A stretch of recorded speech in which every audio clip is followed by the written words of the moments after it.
Florence, Renaissance. In this city where art rubs shoulders with conspiracies, one man observes silently, Niccolò Machiavelli. While others praise virtue and ideals, he chooses to look at the naked reality of power. In the palaces, he sees princes betray, military leaders intrigue, popes manipulate. His pen becomes a scalpel that mercilessly dissects politics as it is and not as we would like it to be. Stay tuned until the end of the video, because I'm going to show you how one of these Machiavellian ideas is still used today by politicians and leaders you know very well. You'll discover that despite the centuries, the power games haven't changed. Only the costumes and settings have. This is what we are going to explore together. 5 formidable ideas, keys to understanding Machiavelli, but also the behind the scenes of our world. And before diving into the first one, I invite you to support this adventure. Subscribe to Maxims of Influence, leave a like and share your thoughts in the comments so you don't miss any of the next revelations. First idea: it is better to be feared than loved. Machiavelli never minced his words. When a ruler cannot be both loved and feared, it is better to choose fear. This seemingly simple principle is in reality terrifyingly profound. Imagine a prince seated on his throne in tumultuous Florence, surrounded by smiling courtiers and eager advisors. Every smile could hide betrayal, every word of allegiance a trap. Machiavelli understood that gentleness alone does not protect fragile power. Fear, on the other hand, creates respect and imposes order. This idea is not just historical, it spans the centuries. The great names of Italian history, such as Cesare Borgia, embodied this truth. Their enemies feared them, and it was this fear that stabilized their power and allowed them to maneuver boldly. But Machiavelli does not glorify gratuitous cruelty. He teaches the art of measuring force, of making it just present enough to establish respect and discipline, but not so much as to provoke revolt. This lesson is still evident in the modern world today. A demanding but fair boss, a political leader who imposes strict rules, or a strategist capable of being firm when necessary, follow the same logic as Machiavelli. Controlled, measured fear becomes a subtle but powerful tool for maintaining order and securing loyalty. And therein lies the genius of the Florentine master. He transforms what might seem brutal into strategy and what might seem immoral into an instrument of stability. Understanding this principle helps us better understand why some leaders inspire both admiration and fear. Their power is based not only on sympathy, but on a commanding presence, tangible authority, and an ability to be unpredictable. Machiavelli teaches us that in the game of power, fear, used well, is often more effective than love. Second idea: appearances matter more than the truth. In Machiavelli's world, not everything is what it seems. The reality of power lies behind a veil of ceremony, speeches, and calculated gestures. A prince may appear indulgent and generous, but act with implacable firmness when the situation demands it. Appearances become a language, a costume worn to convince, seduce, and manipulate. Machiavelli understands that what others perceive is often more decisive than the raw truth.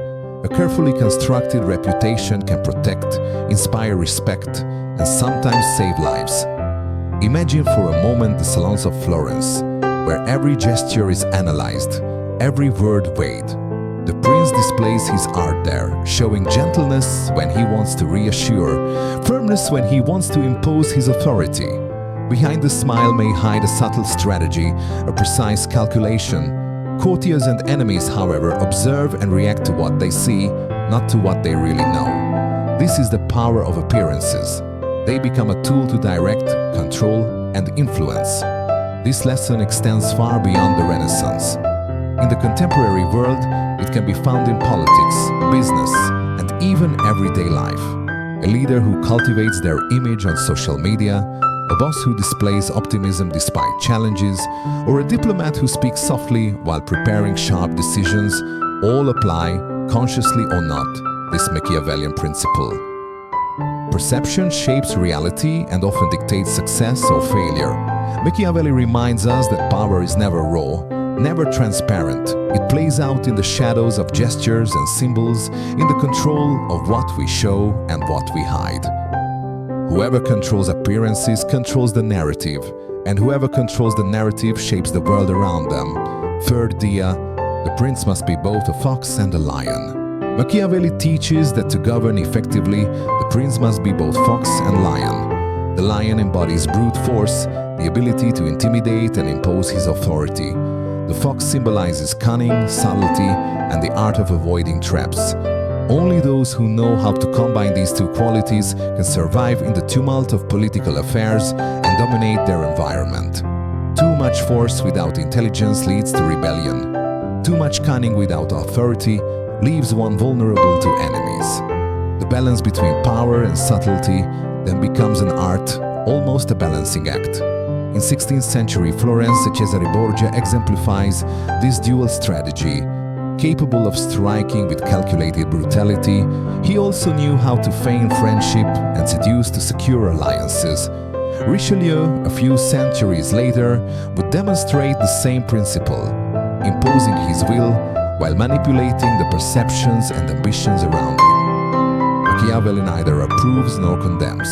He describes, he teaches, the mechanics of power and the strategies that make a reign last. The genius of this idea lies in its modernity. Today, in politics or business, an effective leader knows when to impose his strength and when to maneuver cunningly. The boss who controls his team with a firm hand but skillfully negotiates internal alliances is applying exactly the same principle as Machiavelli. The politician who uses his popularity to achieve consensus while maneuvering discreetly behind the scenes is following the same path. This duality, far from being a simple abstraction, becomes a key to understanding the real world. It explains why some leaders seem unpredictable, always one step ahead, capable of both seduction and coercion. French viewers will easily be able to connect this idea to contemporary figures they know. Leaders, CEOs, influencers. Machiavelli shows us that strength and strategic intelligence are not mutually exclusive. They complement each other, and that the art of power consists of knowing when to embody the lion and when to slip into the skin of the fox. Fourth and fifth idea. The end justifies the means, and the relationship between virtue and fortuna.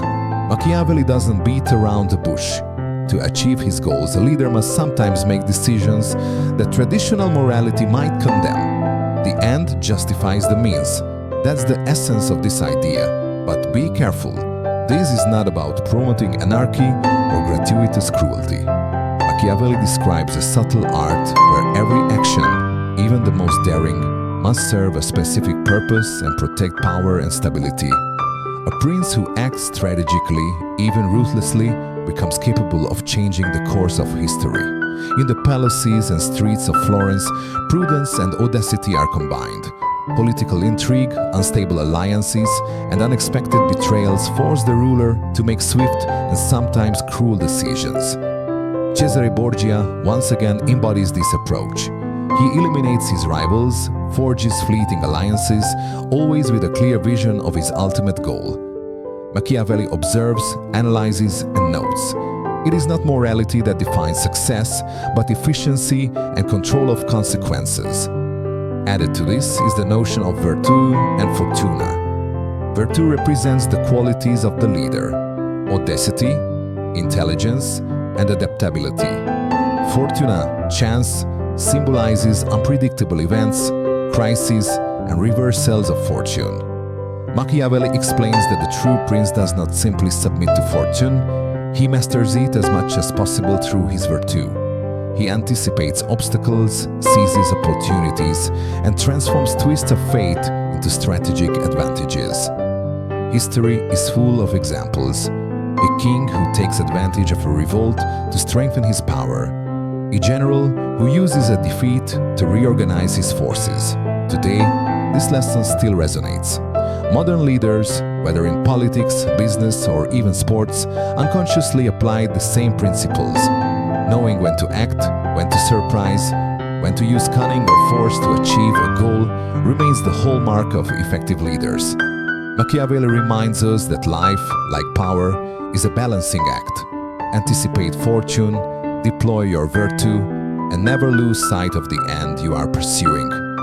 To understand these two ideas is to grasp why some successes seem unstoppable, why certain figures dominate their era with almost surgical precision. Strategy, far from being cold, becomes a living art, a dance between action, chance, and calculation.